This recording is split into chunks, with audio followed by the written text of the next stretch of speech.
오늘 모두가 하나님의 말씀 여호와 니시라고 하는 제목으로 하나님의 말씀의 은혜를 나누고자 합니다. 이 코로나로 인한 격리 기간이 오래 되었습니다. 2달이 훌쩍 넘어간 것 같아요. 저는 이발을 한 지가 벌써 한 3개월 이렇게 돼서 굉장히 좀 불편하기도 합니다. 그래도 다행인 것은 확진자 수가 현저하게 줄어들고 있다라고 하는 것입니다. 물론 호치민과 빈징 지역에서 여전히 많이 환자가 나오지만 다른 지역들은 이제 안정이 되는 것 같습니다. 이 코로나가 완전히 퇴치되어서 일상으로 복귀하면 더할 나위 없이 좋겠지만 그래도 이 상황을 관리하면서 일상으로 돌아갈 계획을 세운다라고 하는 뉴스가 계속 나오고 있습니다. 굉장히 반가운 소식이 아닐 수가 없습니다. 제가 살고 있는 지역도 오늘 제가 이제 예배 끝나고 나면 가서 가족 대표로 PCR 검사를 받아야 되고 또 다음 주 내로 저희 지역에 있는 분들이 다 코로나 백신을 맞을 순서가 이렇게 정해져서 코로나 백신을 맞고 있는 이런 상황이기도 합니다. 이제 모든 것이 좀 정리되어 가고 이제 끝이 보인다라고는 생각이 들지만 그럼에도 불구하고 오늘 우리의 상황이 너무나도 힘든 것은 부인할 수 없는 사실입니다. 경제적으로, 육체적으로, 심리적으로 모두가 다 지쳐있는 상황입니다. 이럴 때일수록 우리는 더욱더 정신을 바짝 차려야 됩니다. 우리들의 마음을 추스러야만 됩니다. 사실 이 싸움의 승패는 바로 지금부터 지금에 달려있기 때문입니다. 유럽을 정복했던 나폴레옹이 사관학교를 다닐 때의 일이라고 합니다. 이 사관학교의 교관이 생도들에게 한 가지 질문을 했습니다. 제군들, 비슷한 규모와 능력을 가진 군대가 싸운다면 어느 편이 승리할 것 같은가? 라고 말입니다. 이때 나폴레옹이 대답했습니다. 최후의 5분까지 견디는 군대가 이길 것입니다. 그렇습니다. 이기고 지는 것은 결국 누가 더 잘 버티느냐, 누가 끝까지 버티느냐에 달려 있다는 이야기입니다. 우리의 삶도 이러한 전투와 같습니다. 매일매일의 우리의 삶에 주어진 문제들과 싸우고 있는 것입니다. 지금 내 삶의 전투는 어떤 상황에 처해 있나요? 혹시 지금 포기하고 싶을 정도로 어려운 상황에 처해 있지는 않나요?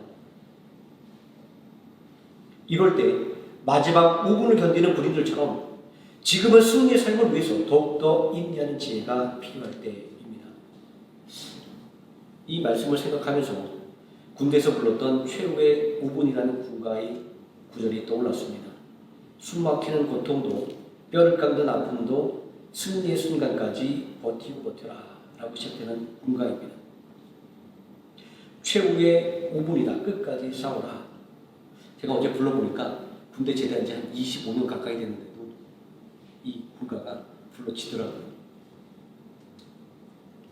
그런데 이 최후의 5분을 견디게 만드는 힘은 무엇일까요? 도대체 무엇이 포기하지 않는 힘을 주는 것일까요? 저는 예전에 보았던 미국의 독립전쟁을 다루는 영화 패트리어트의 마지막 장면에서 그 해답의 실마리를 찾아볼 수 있었습니다. 영국군과 최후의 결전을 치르던 독립군은 사명을 다해 싸웠지만 병력과 그리고 무기의 열세를 견디지 못하고 병사들이 도망치기 시작합니다. 총사령관은 이제 전세가 기울었다고 판단하고 후퇴의 명령을 내리려고 할 때 주인공은 넘어진 그 독립군의 깃발을 들고 적진을 향해 돌진해 갑니다. 후퇴하던 병사들은 적진으로 돌진하는 이 깃발을 보고 돌아서서 사력을 다해 싸우기 시작합니다. 이 전쟁의 승리는 바로 그렇게 이루어졌던 것을 저는 기억을 합니다. 이 영화의 결말을 보며 저는 생각했습니다. 극심한 어려움은 목표를 잊어버리게 만든다라고 말입니다. 이 목표를 상실한 군대는 사기를 잃어버리고 우악지졸이 되어버릴 수밖에 없었습니다. 싸워야 되는데 이제 등을 돌리고 도망치게 되는 것입니다. 목표를 상실할 때 사람들은 낙심하고 주저앉게 됩니다. 그러나 다시금 선명하게 제시되는 목표는 잃어버린 사기를 끌어올려서 사력을 다해서 싸우게 만듭니다. 낙심한 사람들을 일으켜 세웁니다. 자, 그렇다고 한다면 이 코로나19라고 하는 재난과 어려움 속에서 낙심하고 좌절해 있는 신앙인을 일으켜 세우는 것은 무엇일까요? 출애굽기 17장 말씀을 보게 되면 출애굽해서 광야에 선 이스라엘 백성들은 힘든 길을 걸어가야만 했습니다. 호시탐탐 이스라엘 백성들을 누리는 대적들의 위협뿐만 아니라 광야에는 먹을 것도 부족했습니다. 마시는 물도 턱없이 부족했기 때문입니다. 그러나 하나님은 당신의 백성들을 고아와 같이 버려두지 않았습니다. 하늘의 양식인 만나를 통해서 일용할 양식의 문제를 해결해 주셨습니다. 그러므로 이제부터 이스라엘 백성들은 근심과 걱정을 하거나 원망과 불평을 하기에 앞서서 하나님 앞에 기도만 하면 되었습니다. 일용할 양식을 매일 공급해 주시는 하나님께서 자신들에게 필요한 것들을 당연하게 채워주실 것이기 때문입니다. 그러나 이스라엘 백성들은 기도하지 못했고 인내하지 못했습니다. 리비딤에서 마실 물이 떨어졌을 때의 일입니다. 하나님께서 일용할 양식을 공급해 주셨다는 것을 생각한다면 매일 아침 만나가 그들의 진영 사변에 내렸다는 것을 기억한다고 한다면 마실 물로 달라고 기도했어야 했습니다. 하지만 이스라엘 백성들은 기도하지 않고 하나님을 원망합니다. 우리가 목말라 죽겠습니다. 하나님이 베풀어 주신 감사를 모르는 원망과 불평 속에서 이스라엘 백성들은 마음이 상했으며 육신의 힘도 쇠해버렸습니다. 신명기 25장 17절 이하에는 이때 일어난 일이 기록되어 있습니다. 감사를 잃어버리고 원망과 불평이 지쳐버린 이스라엘 백성들을 아말렉이 공격을 한 것입니다. 낙심하고 지쳐버린 이스라엘 백성들은 속수무책으로 당할 수밖에 없었습니다. 동물의 세계를 보면 아무리 사나운 맹수라도 아무 짐승이나 공격하지 않습니다. 무리 중에서 가장 약해 보이는 것, 그리고 무리와 떨어진 것을 공격합니다. 세상 돌아가는 이치도 그렇습니다. 누군가의 약점을 보면 집요하게 물고 늘어지지 않습니까? 가장 약해 보이는 사람을 골라서 괴롭히지 않습니까? 영적인 세계에는 이러한 현상이 더욱더 심각합니다. 우리의 원수 마귀는 감사를 잃어버리고 원망과 불평 속에 지쳐버린 사람들을 사자처럼 삼키려고 지금도 노리고 있기 때문입니다. 오늘 본문의 말씀에 등장하고 있는 사도 바울도 예수 그리스도를 전하는 일 때문에 감옥에 갇히게 되었습니다. 하나님의 일을 하는데 오히려 환난과 고난을 당하는 상황은 세상의 조롱거리가 되었습니다. 성도인 우리에게도 이 믿음으로 인한 고난은 우리의 머리로는 인정되지만 우리의 가슴으로는 참 이해가 되지 않는 장면입니다. 하나님의 일을 열심히 했는데 보상은 보상으로 어려움을 당한다는 것은 수긍이 잘 되지 않기 때문입니다. 바울이 감옥에 갇혀 있을 때는 네로 황제의 기독교에 대한 박해가 극심해졌을 때입니다. 수많은 크리스찬 영화 속에서처럼 네로는 그리스도인들을 횃불로 삼아 로마의 밤거리를 밝혔습니다. 그리스도인들을 원형 경기장의 놀이개로 삼았습니다. 이런 박해 속에서 그리스도인들은 드러내놓고 신앙을 표출할 수가 없었던 것입니다. 이런 어려움 속에서 바울의 동역자들은 뿔뿔이 흩어질 수밖에 없었습니다. 심지어는 이 복음의 사명을 내던지고 세상으로 떠나간 사람들도 있었습니다. 10절 말씀에 보니까 대마는 이 세상을 사랑하여 나를 버리고 데살로니가로 갔고 라고 이러한 상황을 말씀하고 있습니다. 상황이 어찌되었든지 결과적으로는 많은 동역자들이 바울을 떠나갈 수밖에 없었습니다. 바울의 이러한 상황은 마치 광야에 홀로 서 있는 것 같았습니다. 사실 이러한 상황 속에서 담대하게 그리고 거침없이 복음을 가르치고 있는 바울을 만나러 간다고 하는 것은 여간 어려운 결정이 아니었을 것입니다. 이러한 바울을 더욱더 힘들게 만드는 것은 구리 세분업자, 아마 이 사람은 우상을 만드는 사람이었을 것입니다. 알렉산더로 대표되는 복음의 대적자들의 공격이었습니다. 이 우상을 만드는 사람들이 바울이 전하는 복음으로 인해 자신들의 생계가 위협을 받는다고 생각했기 때문에 바울과 그리고 복음 전하는 자들을 그렇게 핍박을 했던 것입니다. 이들이 바울을 핍박하는 이유와 행동은 사도행전 19장 21절 이하에 기록된 에베소 전도에 아주 잘 나타나 있습니다. 은장색 데메드리오가 사람들을 선동합니다.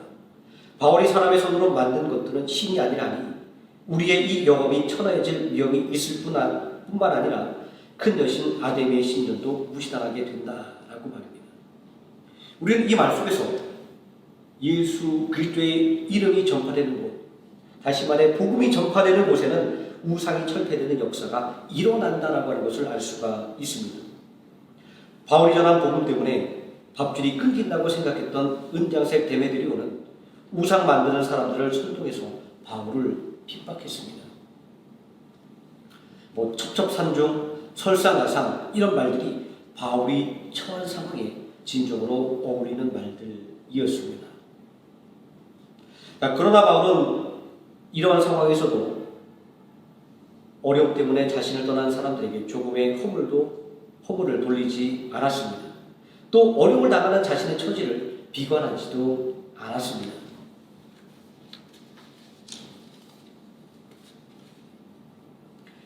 현재 우리가 겪는 일들을 생각해보고 성경에 기록되어 있는 이 믿음의 사람들이 겪은 일들을 생각해보면 세상 일이나 믿음의 일이나 모두 마찬가지라는 것을 알게 됩니다.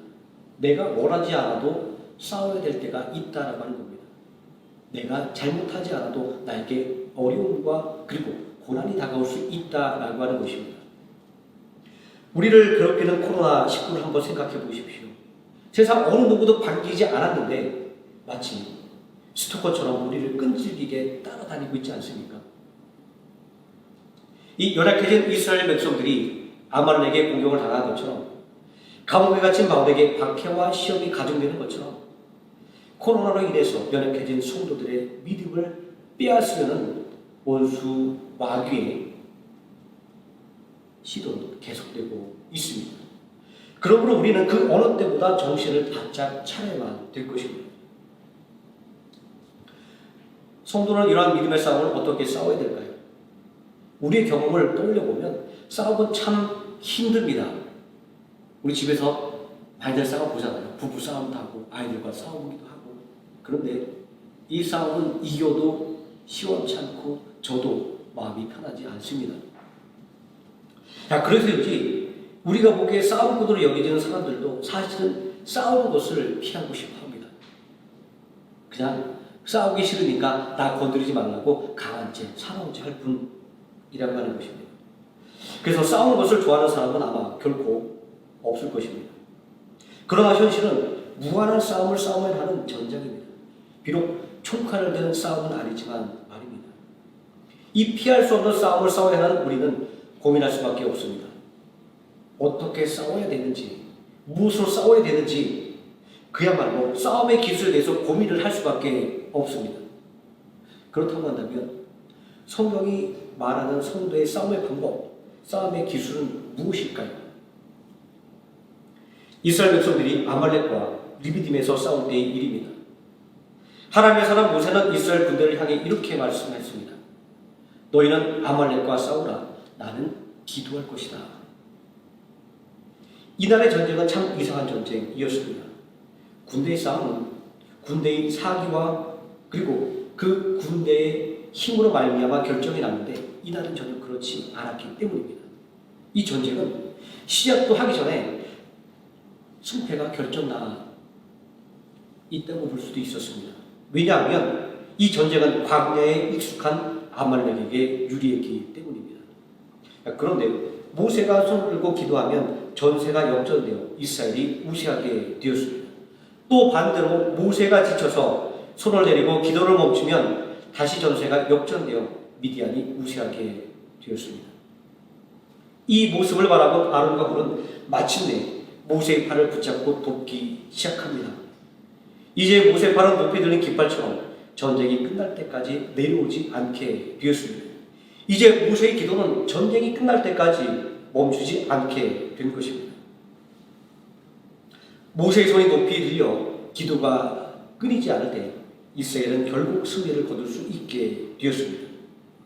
모세와 이스라엘 백성들은 승리를 기념하는 제단을 쌓고 여호와 니시, 여호와 하나님은 우리의 승리의 깃발이라고 고백했습니다. 이러한 고백은 여호와 하나님께서 당신의 백성들과 함께 성도와 함께 싸우신다라고 하는 의미입니다.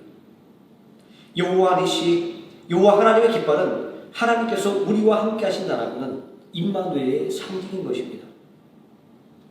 그리고 끝까지 싸우라는 하나님의 백성과 성도들에게 주어지는 사명과 목표를 상징하는 것입니다.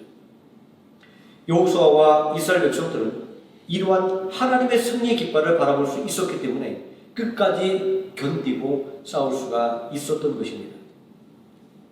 이스라엘 백성들이 아말렉이 걸어온 싸움을 싸워야 했듯이 또 바울이 복음으로 인한 고난과 맞서야 했듯이 우리 인생에도 걸어온 싸움을 싸워야 할 때가 많이 있습니다.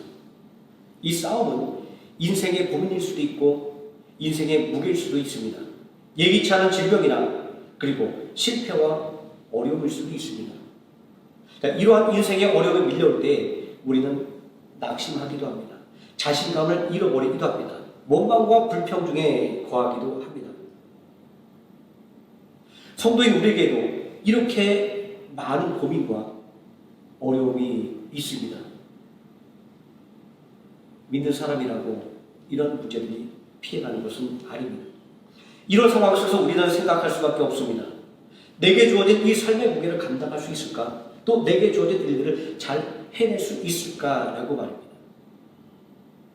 그러나 우리에게 주신 하나님의 말씀, 하나님께서 우리에게 기록해 주신 이 성경의 말씀은 우리들의 삶의 근심과 걱정과 어려움이 있다 할지라도 하나님께서 반드시 구원해 주신다는 하는 확고한 믿음을 심어줍니다. 이 하나님의 말씀은 믿는 자에게 사명과 목표를 생각하게 하는 깃발이며 승리를 상징하는 깃발이기 때문입니다. 우리가 매일같이 하나님의 말씀을 읽고 묵상해야 되는 이유는 바로 여기에 있습니다. 바울은 로마 감옥에서 믿음의 아들 디모데에게 편지를 썼습니다. 여기 보면 바울은 비록 감옥에 갇힌 죄수의 신분이었지만 결코 담대함을 잃지 않았습니다. 자신에게 주어진 사명을 잊지 않았습니다. 아니, 이 감옥의 환난도 바울이 가진 사명을 막지 못했습니다. 이때의 상황에 대해서 사도행전 28장 31절은 이렇게 말씀하고 있습니다. 바울이 하나님의 나라를 전파하며 주 예수 그리스도에 관한 것을 담대하게 거침없이 가르치더라. 세상이 바울을 가둘 수 있었지만 그가 전하는 구원의 이름인 예수 그리스도라고 하는 복음은 가둘 수가 없었던 것입니다. 자, 그러나 바울이 처해 있는 상황을 볼 때 우리의 노래는 참으로 절망적입니다. 전혀 소망이 보이지 않습니다. 그런데도 바울은 그 어느 누구도 원망하지 않고 또 낙심하지도 않았습니다. 오히려 환난을 당하지만 소망 중에 있었습니다. 세상 그 누구보다도 담대함을 보였습니다. 도대체 무엇이 바울로 하여금 이러한 환난 가운데서도 소망을 갖게 만들었고 또 담대함을 잃지 않게 만들었을까요? 아말렉과의 전쟁에서 이스라엘 군대가 승리할 수 있었던 것은 하나님께 기도하는 모세의 손을 통해서 하나님께서 함께 계신다라고 하는 확신을 가질 수 있었을 때 끝까지 싸울 수 있었던 것입니다. 자, 마찬가지로 환난당하는 바울 곁에 예수님께서 곁에 서서 힘을 주셨기 때문에 바울은 끝까지 견딜 수 있었고 소망 중에 거할 수 있었고 담대함을 잃지 않을 수가 있었던 것입니다. 신약성경의 말씀을 읽어보면 예수님께서 늘 바울과 그리고 성도들과 함께 계셨음을 알 수가 있습니다. 오늘 본문 17절 말씀을 보면 바울은 예수님께서 자신을 사자의 입에서 구해주셨다고 고백하고 있습니다. 사도행전 23장 17절에 보게 되면 감옥에 갇힌 바울을 죽이려는 계획들이 실행되고 있습니다. 그때 예수님은 유대인의 살해 위협 앞에 놓인 바울을 격려하고 위로해 주었습니다. 그날 밤에 주께서 바울 곁에 서서 이르시되 담대하라. 내가 예루살렘에서 나의 일을 증한 것 같이 로마에서도 증언하여야 하리라 하시니라. 원수들이 바울의 목숨을 취하려고 하는 절체절명의 상황 속에서도 바울을 담대하게 만든 것은 예수님께서 바울을 지켜주신다고 하신 약속을 믿는 믿음이었습니다. 그리고 바울에게 맡겨주신 사명에 대한 확신이었습니다. 예수님이 바울에게 맡겨주신 사명은 이방인들에게 구원의 이름 예수 그리스도를 전파하여 그들도 구원을 얻게 하라는 것이었습니다. 바울이 임마누엘, 당신의 백성과 함께 하시는 예수님을 바라볼 수 있을 때 환난 가운데 낙심하지 않고 핍박 가운데 굴복하지 않고 믿음을 지키고 승리할 수가 있었던 것입니다. 예수님께서 사자의 입에서 자신을 구해주었다라고 하는 바울의 고백은 하나님에 대한 믿음을 지키는 것으로 인해 사자굴에 던져졌으나 하나님의 능력으로 구원받은 다니엘을 생각나게 합니다. 다니엘을 사자굴에 던질 수밖에 없었던 다리오 왕은 위대한 하나님의 능력을 보고 전능하신 하나님이라고 고백하고 있지 않습니까? 다니엘이 당했던 환난이 도리어 하나님의 위대한 능력을 증거하는 것이 된 것을 우리는 알 수가 있습니다. 광야에서 아말렉의 공격을 당했던 이스라엘 백성들이 임마누엘의 하나님을 온전히 바라볼 수 있을 때 승리를 거둘 수가 있었습니다. 바울은 구원하시는 예수님을 온전히 바라볼 수 있을 때 수많은 환난을 이겨내고 승리할 수가 있었습니다.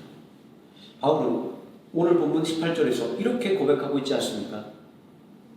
예수님이 나를 악한 일에서 건져주셨다라고 말합니다. 고린도후서 11장에 기록된 바울을 향한 고난의 목록들을 생각해 볼 때 그는 이렇게 말하고 있습니다. 나는 감옥에 갇혔고 매를 맞았고 돌에 맞았고 파손을 당했고 강도의 위협을 당했고 동족의 위협과 이방인의 위협과 거짓 형제의 위협을 당했고 그리고 굶주림과 헐벗음을 겪었습니다. 이런 것들을 생각한다고 한다면 구원에 대한 감사보다 원망과 불평이 나오는 것이 당연할 것입니다. 그가 당한 환난의 목록들을 하나하나 생각해보면 우리 일생에 한번 겪을까 말까 하는 일이지 않습니까? 그러나 바울은 그가 당면했던 이 환난의 고통보다 이 환난을 견디고 이기게 만드는 하나님의 도움의 손길을 볼 수 있었기 때문에 오히려 감사할 수 있었고 승리할 수가 있었던 것입니다. 또 바울은 고백합니다. 예수님이 나를 구원해 주셨다라고 말합니다. 바울이 어떤 사람인지 한번 생각해 보시기 바랍니다. 바울은 교회를 핍박하고 성도들을 핍박했던 사람들이었습니다. 핍박했던 사람이었습니다. 그리고 예수님을 핍박했던 사람이었습니다. 이러한 자신의 과거 때문에 바울은 스스로를 늘 죄인 중에 괴수라고 불렀습니다. 그런데 이러한 죄인을 심판하지 않고 오히려 용서해 주시고 하나님의 사랑받는 자녀로 삼아 주셨습니다. 이러한 예수 그리스도의 은혜를 생각할 때 바울은 하나님을 찬양하지 않을 수가 없었던 것입니다. 자신에게 주어진 사명을 다하기 위해서 사명을 다하지 않을 수가 없었던 것입니다. 한때 유대의 공회의 의원으로 기세등등하게 성공의 가도를 달리던 바울이 예수 그리스도의 이름을 전하는 것으로 인해서 감옥에 갇힌 죄수가 되었습니다. 그야말로 성공의 가도에서 실패의 나락으로 떨어진 것입니다. 사람들이 보기에 바울은 약해졌고 실패한 사람이었습니다. 그러나 바울은 그 순간 그 누구보다도 강한 사람이었으며 그 누구보다도 성공한 사람이었습니다. 그것은 그가 어떠한 상황에 처했다 할지라도 그 자신에게 주어진 사명을 완벽하게 완수했기 때문입니다. 그러므로 바울은 진정한 인생의 승리자였던 것입니다. 바울이 이처럼 혼란 가운데서도 넘어지지 않고 자신의 사명과 목표를 이룬 것은 예수님께서 그와 함께 계심을 믿었기 때문입니다. 바울이 이처럼 핍박 가운데서도 소망을 잃지 않은 것은 예수님께서 구원해 주실 것을 믿었기 때문입니다. 광야에 있을 백성들과 감옥 속의 바울을 통해서 우리가 배우는 것은 오늘 우리에게 닥친 이 문제와 어려움은 나의 힘과 지혜로만 해결하려고 노력하는 것이 아니라 예수 그리스도를 통하여 우리에게 주시는 하나님의 능력을 가지고 나아갈 때 해결할 수 있다라고 하는 것을 알아야만 하는 것입니다. 이러한 승리가 가능한 것은 하나님께서 예수 그리스도를 믿는 우리와 함께 계시고 우리를 당신의 도구로 사용하고 있기 때문입니다. 하지만 우리는 믿음을 이야기하고 그리고 믿음의 사람이라고 자부하면서도 나 자신의 능력과 가진 것만을 바라볼 때가 많이 있습니다. 그래서 어느 날 나 자신만을 바라보니까 내가 너무나도 연약한 존재입니다. 내가 너무나도 무능력한 것 같습니다. 내가 가진 것이 진짜 아무것도 없는 것 같다고 낙심할 때가 많이 있습니다.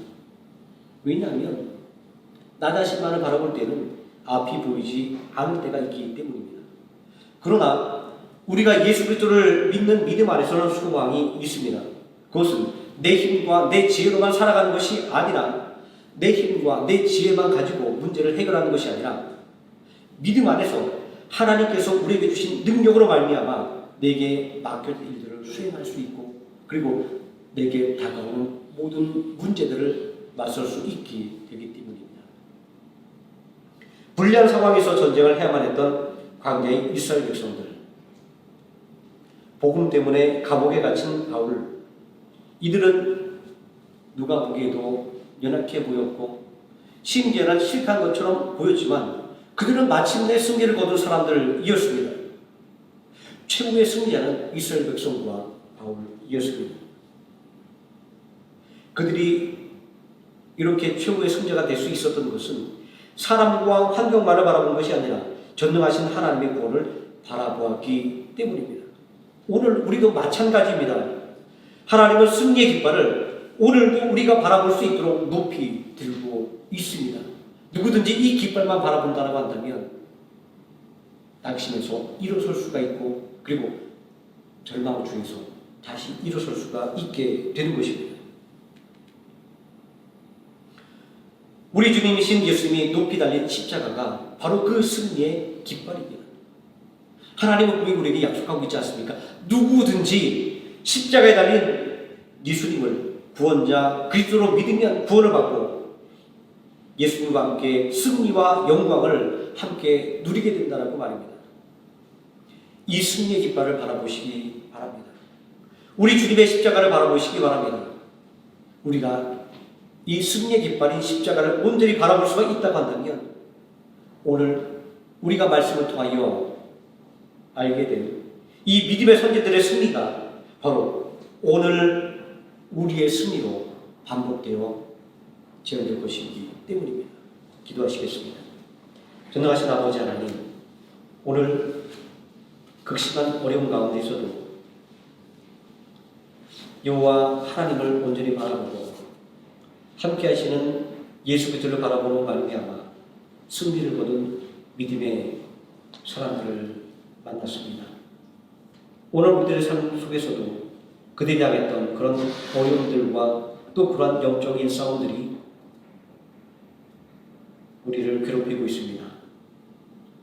우리가 나 자신만을 바라볼 때는 낙심할 수 있고 실족할 수도 있습니다. 그러나 우리가 이스라엘 백성들처럼 그리고 바울처럼 우리를 도우시는 임마누엘의 하나님을 온전히 바라보기를 원합니다. 우리를 위하여 피 흘리신 예수 그리스도의 십자가를 온전히 바라보기를 원합니다. 우리가 주와 함께 십자가에 못 박힘으로 말미암아 주와 함께 다시 살리심을 받는 영광을 누리게 하여 주시고 승리를 누리게 하여 주시옵소서. 예수님의 이름으로 기도드립니다. 아멘.